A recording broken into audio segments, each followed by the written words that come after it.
Morning self-observations. I was going to water things, but the roommate got home and started smoking.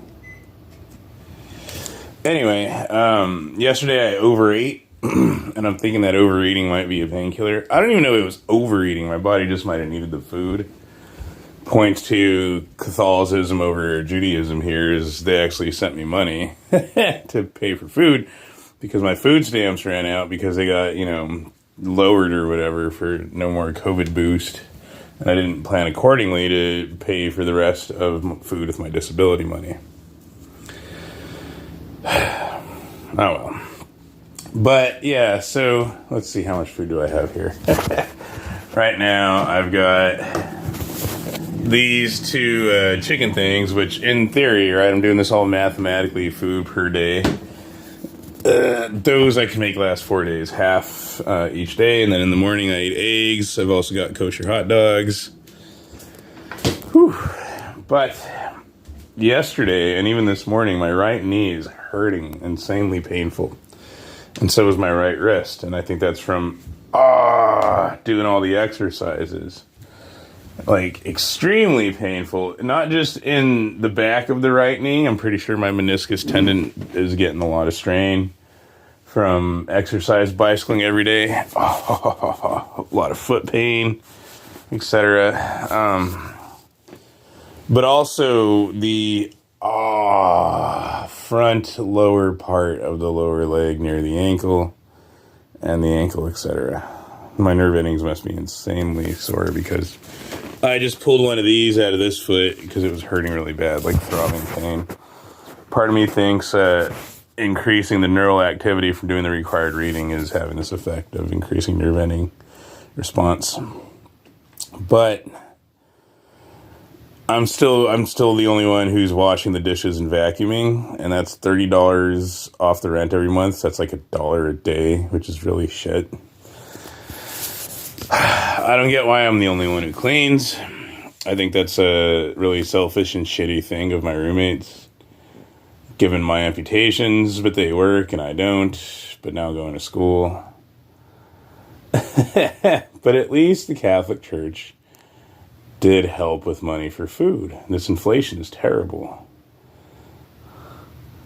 What I don't get is I have genetics that mean I have a slow metabolism, so therefore I should be able to perform more on less food, but my body was really craving food yesterday, and it looks like I needed it because, I didn't wake up with my stomach bloated or, needing to poop or anything like that. But if I'm pushing myself to the point of injury from exercising so much, I should be rid of my man boobs and my fat gut. When I suck it in, I am, but it's still there. So it seems like I have those genetics that no matter how much I exercise, I can't get, ripped.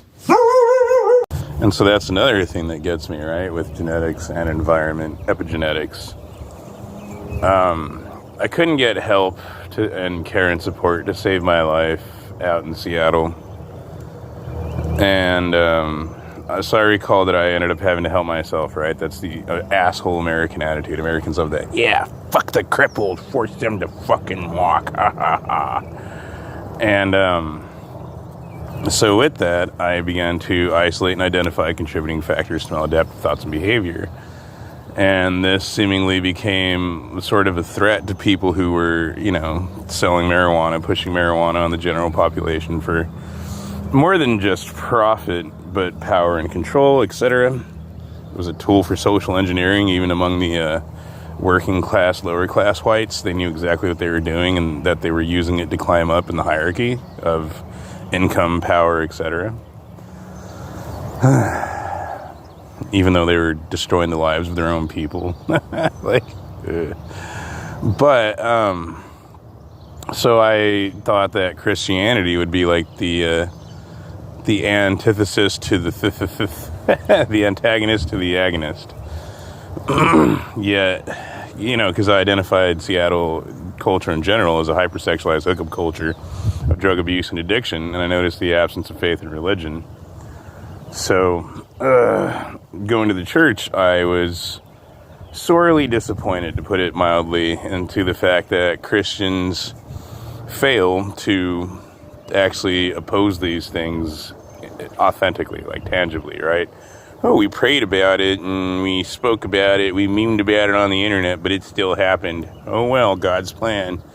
Hey, what?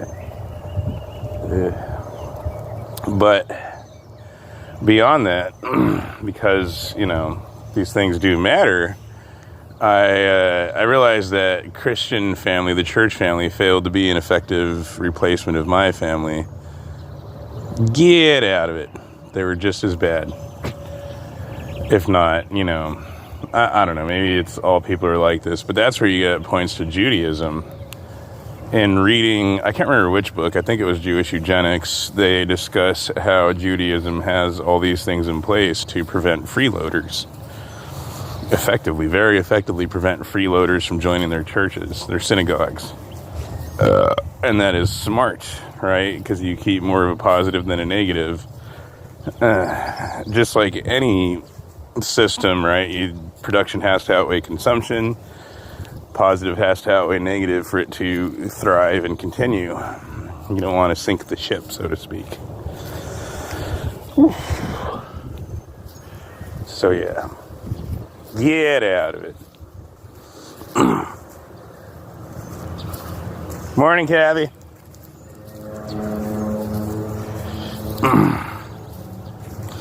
So yeah, and that's kind of where I find myself now, is completely isolated, abandoned, and neglected.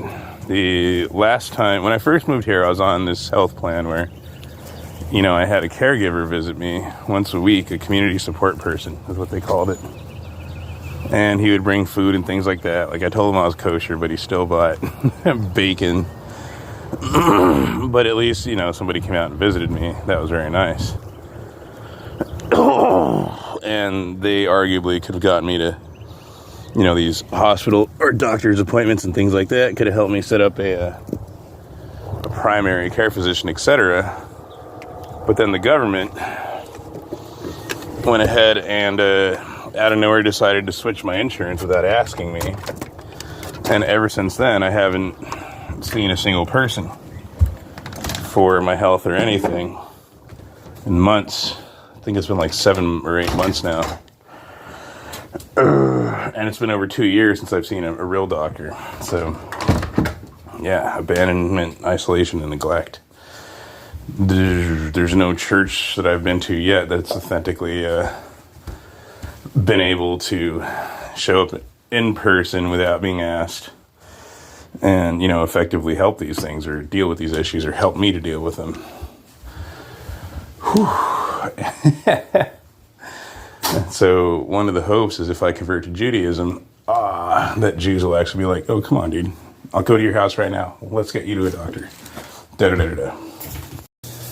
And so I find myself eating, just I'm out of bread, I'm out of hot dog buns and hamburger buns. So I find myself just eating straight meat.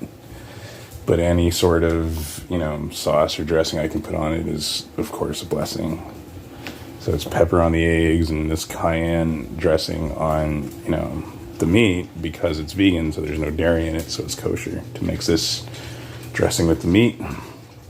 But I keep thinking about how things could be better. And every time I do that, I realize that it's the lack of societal support. Everybody's being pushed by these engineers of, culture towards this hypersexualized hookup culture of drug abuse and addiction.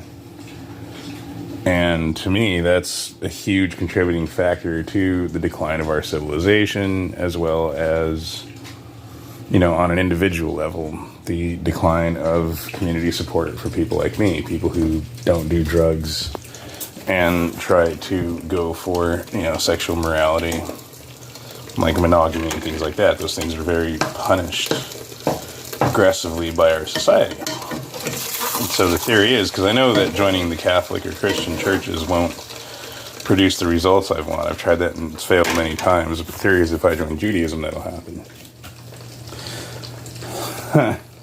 But even if not, Judaism still makes a lot more sense.